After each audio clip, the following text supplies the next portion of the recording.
And I'm joined by Mr. Mikko Von Hertzen, of course, from the Hertzen brothers. How you doing, man? Pretty good. Greetings from the north. Helsinki is below zero at the moment, so it's Oh, you're back in freezing. Helsinki. I wondered whether you'd be, in Helsinki. Yeah, I think last time you were in your house in India when we spoke. So, yeah, that's true. Yeah, I'm here because we are starting our tour in a couple of days. So yeah, in the middle of rehearsing the set and getting ready. yeah, nice one. Obviously, the tour in support of your new album, In Murmuration, which Mhm, came out 25th of October. Great record. mhm. I think it's fair to say that, as opposed to the previous release, Red Alerts in the Blue Forest, this is more of a, it's more of a melodic album. It's more of a kind of straight album in terms of it not being so progressive in its tone. Was that something you were conscious of doing with this album, or was that just where the writing kind of went this time around? It was a conscious in a way. It was conscious in a way because we felt like we don't want to repeat what we did before, and Red Alert was very much of a like you know contemplative would be the right word to describe it. It was definitely an album that was born at the time when the pandemic was there, so that was affecting everybody. So the thoughts and our collective minds were kind of like feeling that, and then the art somehow just like became what it was. Now with this, we felt like, okay, it would be maybe time to re-emphasize that side of us that has been kind of like not pushed aside, but it hasn't been like brought to the front, in a way that the big choruses and straightforward rock songs and stuff like that, but we love actually playing live. uh we're kind of missing from the previous two albums. So yeah, it was time to do that, and luckily we had the mindset to actually write something like that too. And then yeah, that was kind of like the starting point, that we had a few songs like Snowstorm and The Hmm. Change and Relapse. We had Relapse, and that was kind of like the set the tone to the whole album. So was Relapse the first one you put down when you were writing then, or was that another? No, we had like a demo of that song, and then we felt like, okay, that one with Change, with the big choruses would be kind of like what we want to do now. And then Snowstorm was a song that I had kind of like a skeleton of Okay. since a few years back, and then I just started. We actually replaced it. The reason why we didn't do it before was that like the verse was not good enough. So now we kind of worked on that, and we wrote a completely new verse, and so it started taking shape, and we were very happy with kind of like just going for it this time. Not trying to be too proggy or whatever. The songs just came out like that. So yeah. That's cool. I mean, and with you like going for that more, so like you say, not focusing on being so progressive with this record and going for more straight ahead rock vibes on this album, did you change how you write songs in this compared to the others, or is it just depending on, what you and the rest of the guys are up to, that how a song comes out? Is there a process that changes? Well, Lee, when you kind of like do this for, we've been doing this for 24 years. So, Mm. you just like basically whenever there's a period that you write songs, and then shitty songs come and good songs come, and every kind of song comes, and then you get ideas. It might be just a riff, or it might be just something, and if it's good enough, you will kind of like you'll remember that I had that riff, and then you kind of like go there and you start, oh, this is actually pretty cool, and it somehow feels right to do it now. Yeah. And I have so many examples in our back catalog that there was a song that kind of like stayed in the drawer for two albums, and then suddenly it popped up. One It's of the the right time. biggest, yeah, at the right time. And one of the biggest songs like that was Flowers and Rust, that Okay. actually we then finally like even won a prize for. But it was there. It was written to not even the previous record, but the one before. But it just felt like, maybe this is too something or too lacking something. And now with this record, it felt like, we had in mind that let's not overdo it this time, and then also like let's not make the album like a double LP, like a huge pile of work that, you know, then we have to work on, like, time wise long, you know. So we decided to, yeah, let's do it like 45 minutes long album, and that's enough, you know. And then we kind of knew that we had like those themes that we wanted to talk about were kind of clear, and yeah. Nice. Yeah. It's interesting that you mentioned obviously that Red Alert and Blue Forest was inspired by pandemic and affected album also, because a sensation day really did make me feel like it was almost coming out of that period. It was almost like that moment where you just come from that place and start living again, you know. Yeah, Kind of exactly. And that was kind of like, for us it was very, you know, we don't, there's many a times we tend to be too thoughtful and too kind of like trying to find metaphors for stuff, you know. And then with this particular song, Ascension Day, we just wanted to kind of be very kind of like very straight, and, you know, I'm having a good day, we're having a good time, I'm gonna party tonight, and, you know, it doesn't matter that it's Monday, you know, I'm gonna have a good time. So it's very unlike Von Hertzen brothers, actually, and that made it really fresh for us to do a song like that, which is kind of like blatantly, you know, like positive. You know. It almost had like a kind of punk rock spirit about it, which I quite liked. Yeah, and obviously, you know, with the arena, you know, shouts in between and all that stuff, it's kind of like it's gonna be really fun to play live. So we also thought that, hey, you know, this might be a really good like live show, you know, element, you know, to kind of like just let loose, you know, in a way. That's a great video for that as well, by the way, with all your lyric takes and all that. That was good fun. That was fun filming it, you know. Of course, we fucked it up many times, but then like the third take was like pretty good, so we kept that, you know. I was going to say, I imagine there was a few mistakes on which ones got dropped. Well, for sure. And it was windy that day, Lee. It was like the things like we had an assistant who was like running around the big area, you know, and the you know, the cardboard things, the slabs were just flying everywhere, and it was fun. Yeah, someone's got to pick them up. Exactly. But you're talking about metaphors and everything there previously, but Starlings is obviously I found that like is a really beautiful, really poetic piece. Where did that come from when you were, you know, writing? What was the sort of inspiration behind that? Was it literal? Well, it was natural, and for maybe 3-4 years, I had a note on my phone saying "Starlings," a great song title. It just said that, you know, because it's like, you know, I think it was something, you know, it might have been that I saw a flock of starlings, you know, doing the murmuration, and, you know, it's so mesmerizing to watch that, you know, when all the birds are kind of like reading each other and they're painting these beautiful kind of, you know, shapes in the sky, on the sky. And so I just felt like, hey, this is something. I didn't like look into it, whether it was like a used metaphor, if like poets had been like used it for many times, and I didn't know anything about it. I was just like, that is beautiful, and Starlings as a title is a great song title, because it, you know, it means the bird, but it also means like, you know, somebody becoming a star, like a little star, you know. So I felt it was a very nice title. And then when I started writing the song, then you know, it started taking that shape of, you know, us human beings watching something beautiful that nature has created, and how it's so much in sync and like that. And whereas we are not, you know, we have our individual desires and individual wants and this and that, and we're kind of like all over the place. Whereas the birds, it's so fluent, you know, and so beautiful what they do. So that became like the, you know, the thing for the song, the idea. I mean, you're talking about, you know, birds in your case, that case being sort of part of one thing, but what really stood out to me on this album in particular, and the vocals between all your brothers have always been really strong, but I felt like the harmonies on this are really, really shining on this album. Yeah. Was that something that you also want to put to the foreground in this record, or again, was it just the way they flowed?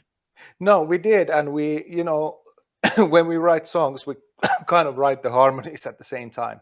Mm. You know, it's not like we have a melody. We always think that, okay, you know, when this part comes, you know, where you land the lead melody kind of like, you know, depends on how we can build the harmonies, because that's always been like, you know, like a strong Von Hertzen brothers like Yeah, so it's been like thing, a you know. Yeah, so that the harmonies, I think it's the reason why they're so like nicely mixed in the mix was that we kind of like found a way to bring them to the front, like panning it stereo in the stereo picture in a way that it really kind of like when they come in, you really notice that they come in. absolutely. And at the same time, we kind of like ended up like, it was like not like dogmatic, but we wanted to track the songs with as little things as possible, like as few things as possible, so that still the vision is there. You know what I mean? That we have a little bit of a tendency to put too many tracks and too much stuff Yeah. in a song. So there are many songs that where like the verses are just like a bass and drums, and then the lead vocal obviously, and a few small little things, and that creates the feeling of space, you know. And into that space, it's so easy to kind of launch these harmonies, you know. Yeah. So it's also like a little bit of how we arranged the album, you know, how it was built up so that it breathes nicely, you know. Nice. Do you Yeah. find like because you weren't constrained by like a concept on this album, or you know wanting to add those layers to build up a more kind of progressive texture, that you just kind of had a bit more free reign to do those more stripped back elements?